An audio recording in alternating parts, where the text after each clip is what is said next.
Now let's look at different types of investment products. You have long-term investment products. If you are looking to put money away for the long term, there are a couple of products that you can put in money into, but I'm just gonna, for the purposes of this presentation, because it's an introductory presentation, I just picked out the two most popular long-term investment products, which is collective investment schemes.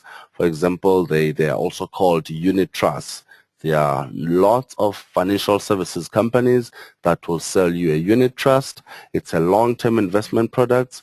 It really is a basket of shares that will be housed into one product, and you buy one product and you have access to the shares that are in that unit trust. Another investment product that is quite long term is retirement annuities. These are saving schemes for your retirement. When you get to the retirement age, at least you have some money that you have been saving, and that money throughout the time is being invested in the stock market. Also, if you are interested in short-term trading products where you are looking to take advantage of short-term movements in the market, maybe on a daily or weekly or monthly basis, or less than a year basis, then you are looking at cash equities. I've mentioned what equities are. Those are shares. Or you can look into more riskier and sophisticated products in the form of derivatives. There are plenty of derivative instruments, but for the purpose of this presentation, we will not go into detail for them, but I've put in a few that people might recognize, like single stock futures, CFDs, options, and warrants. Also, on the short-term space, you can also trade Forex, which is currencies, taking a bet on one currency versus the other. So, in my example here, I'm saying if you think that the US dollar is going to be stronger than the rand in the next coming month, you can trade a currency by buying a US dollar versus the rand. So I think what most of you would have logged into this webinar for is to really understand the benefits of investing in the market.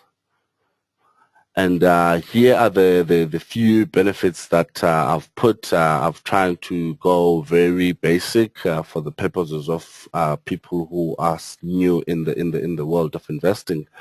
The market provides a safe environment to buy and sell equities and derivatives and any other product that you can be able to access in a financial service institution. The dynamic nature of the market can offer substantial profits because how does that happen?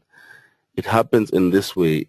If you buy a share of a company today on the 29th of September 2014 and you then sell that share of that company in 10 years' time, on the 29th of September 2024, if that company has grown over the 10-year period, your investment will also grow with that company.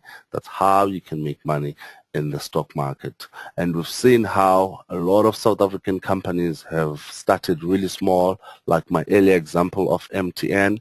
MTN came into the market in 1994 at 20 bucks. It's now trading at 240 bucks 20 years later. You would have made money in that company if you've invested then. Another benefit of being in the market is the fact that gives you flexibility depending on your risk appetite. There are a number of instruments that you can invest in. You have a very, very wide choice. And you have brokerage firms that provide easy access to the market through getting you started, from getting an application form completed to giving you advice on how you should spend your savings and trying to build an investment. So really, when you're participating in the market, buying and selling stock is like running your own business. It's like running your own little spaza shop where you are selling different veggies to different buyers and sellers. So you then would need to before you think about going into the stock market, you need to have a few questions answered in your mind. For example, you need to first determine if you are an investor who is focused on drawing the money over the long term, who is willing to be patient and wait for growth to take place. Or are you a trader, somebody who's looking to take advantage of the market in the short term? By doing so, you're assuming a certain level of market risk, which is when a price doesn't go your way. So you must always determine which type of person you are and what type of risk you can assume when you start approaching investing.